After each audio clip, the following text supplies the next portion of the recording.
We're going to be talking about everything you need equipment-wise to do your job as a professional architectural and interior photographer.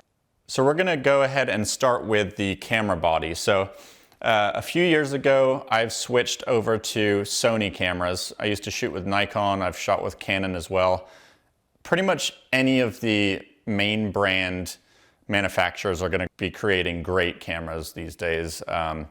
My favorite so far right now is Sony though. They have great still photography cameras as well as video cameras. And so just a few years ago, I did switch all of my setup, both video and stills, over to Sony. So I went with the Sony A7R4A. So it's kind of Sony's latest iteration of the A7R4. This is Sony's 61 megapixel full frame sensor mirrorless camera. I kind of went away from shooting with DSLRs and merged into mirrorless. The nice thing about mirrorless cameras is when you're actually exposing the image, you're getting a live preview both through the viewfinder and the back screen of what the exposure is going to look like. So when you're trying to dial in your base level exposure for your bracketing and any of your flash shots, you can see it in live view without having to take a picture and review it after. As you're changing your shutter speed, you're actually able to see that exposure in real time. So it's really helpful for interior photography as well as architectural photography. So A7R4A, this camera is going to be compatible with the Canon tilt shift lenses by using the Sigma adapter. All of this equipment is going to be linked below this video in the description. So you could go ahead and click on any of those links, find out more information and purchase it through those links if you don't already have a camera setup.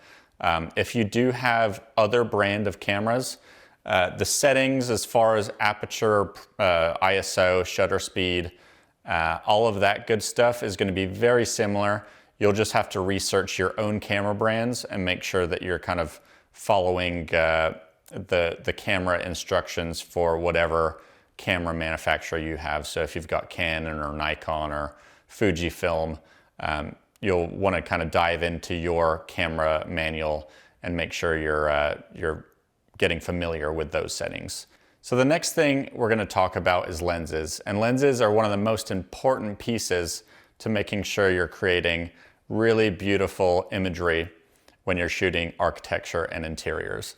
So we're using mostly tilt shift lenses, and I'm using the Canon tilt shift lenses with a Sigma adapter to be able to use it on the Sony bodies. This is a Sony E mount, so I'm doing a Sigma E mount adapter to Canon EF. So tilt shift lenses basically allow you to change your composition by shifting the lens instead of the tripod height or shifting the tripod over. So what that does is it basically shifts the field of view across the sensor of the camera so you can combine some of the best aspects of a composition, whether you need to be high enough to see out of a window for a view, or you've got some distortion on one side of the camera. You can shift the lens over to really get the perfect compositions with your photography. So I'm using the Canon 24mm tilt shift as well as the Canon 17mm tilt shift right here. And these are also linked in the description below. So those are the two tilt shift lenses I use. There is also a 45mm Canon tilt shift and a 90mm. I actually prefer for my longer focal lengths to use the Sigma 24-70 lens right here. When I'm doing detailed vignette shots, I find it a lot quicker and easier to just zoom in with the Sigma lens. Typically on a longer focal length, unless you're doing really far away exterior shots of skyscrapers and things like that in cities, you're not going to really need like a longer focal length tilt shift. So I really like the 24-70mm Sigma art lens for that. So that kind of covers all the lenses I use for architecture and interior photography. The next really important piece of equipment that you're going to need is a really nice, sturdy tripod, as well as a geared head, okay? So I'm using the Benro tripod sticks as well as their geared head. What this allows you to do is make micro adjustments on all three planes. So you can pan with nice micro adjustments, you can tilt, and then you can also change the horizontal level, all just with these nice dials. You can also use the main levers to do it quickly if you need to spin around or tilt faster. So these are really nice geared heads. There are different options out there that are a little bit more expensive. I found this one to be the best bang for your buck for a nice geared head, as well as all the other equipment is all going to be linked in the description below. So the next most important piece of equipment we're going to be talking about is your flash, as well as light modifiers, okay? So I've got the Godox AD400 Pro. I found this to be the best as far as size to power ratio. They do have an AD200 as well, which for smaller spaces should be plenty. If you're only doing smaller houses and things like that, that should work. But this one puts out a lot of power for the size of it. You can hold it handheld pretty much everywhere you need to. It does have a little bit of weight to it, but it packs a big punch as far as light power goes. And then I've got the aperture lantern. This is one of my go-to light modifiers for just creating a nice, beautiful, soft light. Sometimes I'll also use a light dish. It's called a beauty dish that I'll link below. That's going to be used in more applications where you're focusing on certain pieces of furniture. So if you're working for a furniture company and they need some interior images of their furniture, the beauty dish works really well to light up. A little bit less soft of a light, but it's still soft enough to where you're not getting harsh shadows. But my go-to light modifiers are going to be definitely the aperture lantern, or if you have a shoot-through umbrella, those will work great as well. So that's your flash setup. And you can't forget about the flash trigger. So this trigger is what's going to communicate with the flash wirelessly to be able to make those flash pops when you tell it to. Each Canon, Nikon, Sony camera manufacturer is going to have their own compatible triggers. So if you go on the websites like Amazon, I'll link below, you'll be able to see the flash triggers that are compatible with your cameras. So the flash trigger is how you set all of your power settings.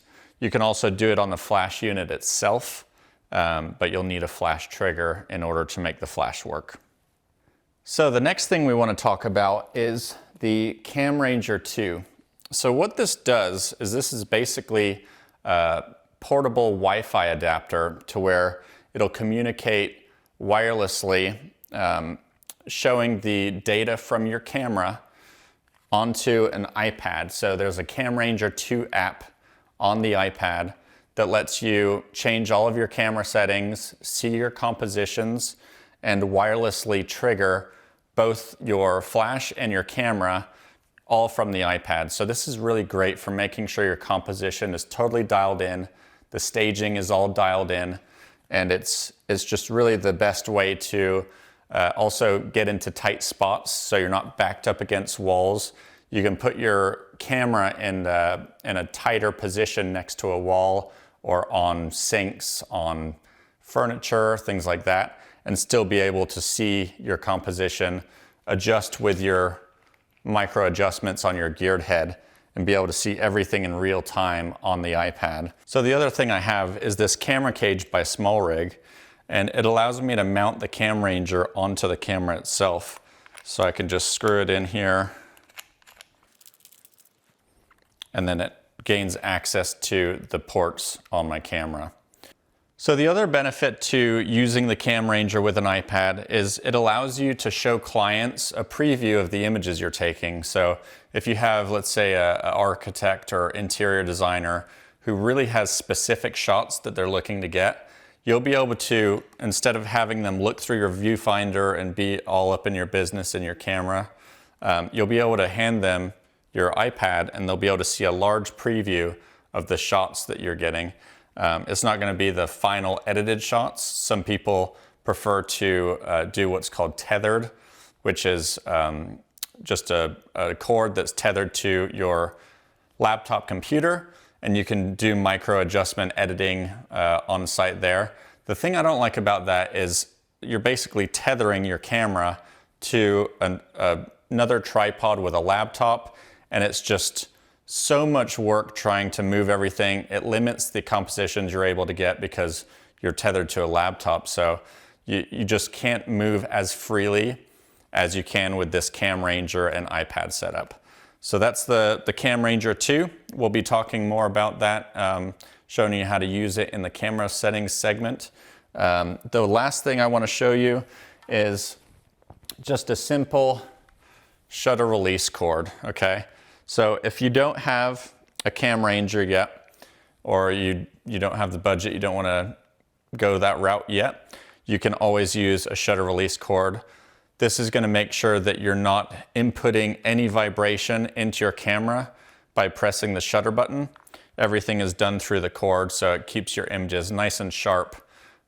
You can also get out of the way. If there's a mirror, you can have it plugged in, and there's plenty of stretch to where you can use this cord. They do make wireless shutter release cables. I've tried them. They break pretty much every single time within a month, so I started just using the regular old shutter release cord or the CamRanger 2. So thanks for watching this segment. Photographers, if you could learn one thing about architectural and interior photography, what would that be? When I first started shooting interiors, the main thing I struggled with was learning how to properly light the scene so that the natural colors and tones of the space looked accurate, then learning the editing techniques needed to seamlessly blend all of those layers together for a natural, editorial final image. If you need more help with your architectural and interior photography, learning my workflow of how to frame the shot, light the scene, edit the images, and the business behind photography, check out our course. Thanks for watching. In the first module, we'll dive into the fundamental principles of interior and architectural photography. You'll understand why your role is pivotal in the commercial, residential, and hospitality market, and how your lens can be the key to unlocking a space's true potential and a valuable asset to your client's marketing. Module 2 is all about the tools of the trade. We'll explore the must-have equipment from cameras to lenses to lighting that make your photos truly shine. You'll discover how to create captivating images, whether you're shooting interiors or exteriors. Module 3 is going to get you up to speed on the best camera settings for capturing accurate, clear, and well-exposed images. Then in Module 4, we'll go over how to assess natural light as well as practical lighting. We'll then cover how to introduce additional lighting with flash to create dynamic and beautiful images that best showcase a space.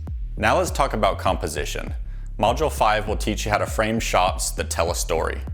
From capturing the flow of a room to highlighting architectural details, you'll master the art of composition in interior and architectural photography. In Module 6, we'll guide you through the editing process. You can do everything absolutely perfect during the photo shoot, but if you don't know how to correctly edit those images, it will all be in vain. Learn how to enhance your images, correct color, and create stunning photos that set your portfolio apart. We'll show you how to composite multiple ambient exposures with flash layers and then turn them into the final deliverable image that will wow your clients. You'll be able to use this course to provide a service that's so valuable to your clients that they're willing to pay a premium for the photos you're delivering. Photographing interiors, both residential and commercial, is one of the best niches in the photography world to earn a full-time income. We'll dive into the marketing strategies tailored for interior and architectural photographers. You'll discover how to build a standout portfolio, attract clients, and create additional income by licensing images that you've already captured. If you're ready to position yourself as the go-to photographer in your market, this is going to get you there. But the real magic happens when you put it all together. Join us for Mastering Interiors and Architectural Photography, and not only will you gain the skills to create stunning images, but you'll also be getting a behind-the-scenes look at my very own six-figure business and the secrets to taking your business to the next level.